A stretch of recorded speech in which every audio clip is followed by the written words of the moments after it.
गोवा भारत का सबसे छोटा व जनसंख्या के मुताबिक चौथा सबसे छोटा राज्य पूरी दुनिया में अपने खूबसूरत समुद्री किनारों व मशहूर स्थापत्य के लिए जाना जाता है। यहाँ की सुंदरता व खुलापन पर्यटकों को इतना आकर्षित करती है, इसीलिए यहाँ देश विदेश से हर साल लाखों लोग अपनी छुट्टियों का आनंद लेने आते हैं।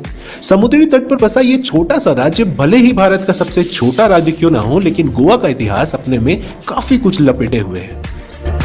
गोवा भारत के पश्चिमी छोर पर स्थित एक सुंदर राज्य है, जिसकी सीमाएं उत्तर में महाराष्ट्र से व दक्षिण में कर्नाटक से मिलती हैं। यहाँ के पहले मुख्यमंत्री दयाराम बंदोडकर थे, वहीं पहले राज्यपाल केपी कंडित थे।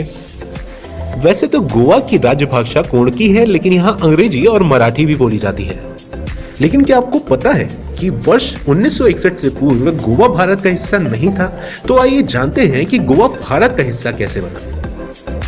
तो भैया कहानी शुरू होती है 3री सदी ईसा पूर्व से, जब यहाँ पर मौर्य वंश के शासकों की स्थापना हुई।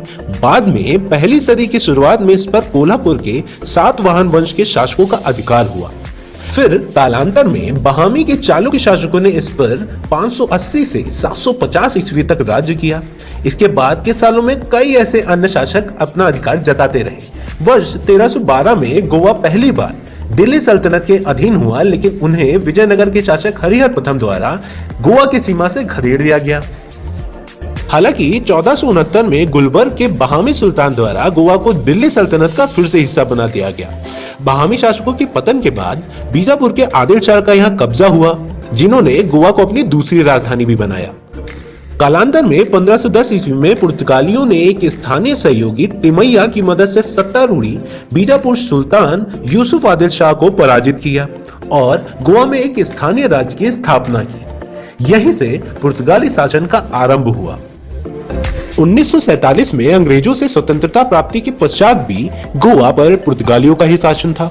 भारत ने अनुरोध किया कि भारतीय उपमहाद्वीपों में पुर्तगाली प्रदेशों को भारत को सौंप दिया जाए, किंतु पुर्तगाल ने अपने भारतीय परिक्षेत्रों की संप्रभुता पर बातचीत करने से साफ इनकार कर दिया। तब 19 दिसंबर 1961 को भारत के तत्कालीन प्रधानमंत्री पंडित जवाहरलाल नेहरू जी ने भारतीय सेना द्वारा गोवा दमन द्वीप के भारत में विलय के लिए ऑपरेशन विजय के साथ सैन्य संचालन किया। इसके परिणाम स्वरूप ये हुआ कि गोवा और दमन द्वीप भारत का एक केंद्र प्रशासित क्षेत्र बन गए। कुछ इतिहासकारों की माने तो बताया जाता है कि विजय नामक सैन्य ऑपरेशन 36 घंटे से भी ज्यादा चला, जिसके परिणाम स्वरूप गोवा को भारत ने आजाद करा लिया। 30 मई 1987 को गोवा भारत का 25वां राज्य बन गया, लेकिन गोवा मुक्ति दिवस प्रतिवर्ष 19 दिसंबर को ही मनाया जाता है।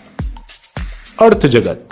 गोवा का प्रमुख उद्योग पर्यटन है। पर्यटन के अलावा गोवा में लौह खनिज भी काफी अधिक मात्रा में पाया जाता है, जो जापान तथा चीन जैसे देशों में निर्यात होता है।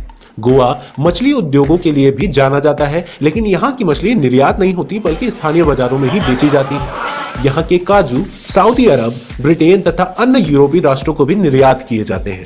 लोग और संस्कृति की दृष्टि से गोवा की संस्कृति काफी प्राचीन है। 1000 साल पहले कहा जाता था कि गोवा कोक्कड़ काशी के नाम से भी जानी जाती थी। गोवा करीब 500 साल तक पुर्तगाली शासन के अधीन रहा। यही कारण है कि यहाँ पर यूरोपीय संस्कृति का प्रभाव बहुत महसूस किया जा सकता है। खास बात यह है कि यहाँ के ईसाई समाज में भी हिंदुओं जैसी जाति प्रथा पाई जाती है। अगर आप गोवा घूमने निकलते हो तो अक्सर आपको बीचेस पर फुटबॉल खेलते लोग नजर आ ही जाएंगे, क्योंकि फुटबॉल वहां का लोकप्रिय खेल है। हालांकि यहाँ पर फुटबॉल के अलावा लोग हॉकी में भी दिलचस्पी दिखाते हैं। गोवा का पर्यटन स्थल। वर्षा ऋतु के आगमन के साथ ही प्रकृति गोवा को ऐसे अद्भुत नजारे प्रदान करती है जो शांति प्रिय पर्यटकों और प्रकृति प्रेमियों को बहुत भाता है।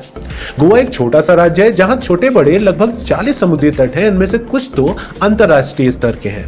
गोवा अपने मनमोहक समुद्री तटों के लिए तो दुनिया भर में मशहूर है और यहाँ के मशहूर बीचेस हैं मीरामार बीच, मोबोर बीच, वागातोर बीच और बेटलव बीच। इसके अलावा बोंडला वाइल्ड लाइफ सेंचुरी, अरवलेम झरना, दूधसागर झरना, अगौर किला, महालक्ष्मी मंदिर व कई अनोखे चर्च यहाँ के प्रमुख पर्यटन स्थल हैं। क्या आप इनमें से किसी स्थान पर गए हो? कमेंट बॉक्स में जरूर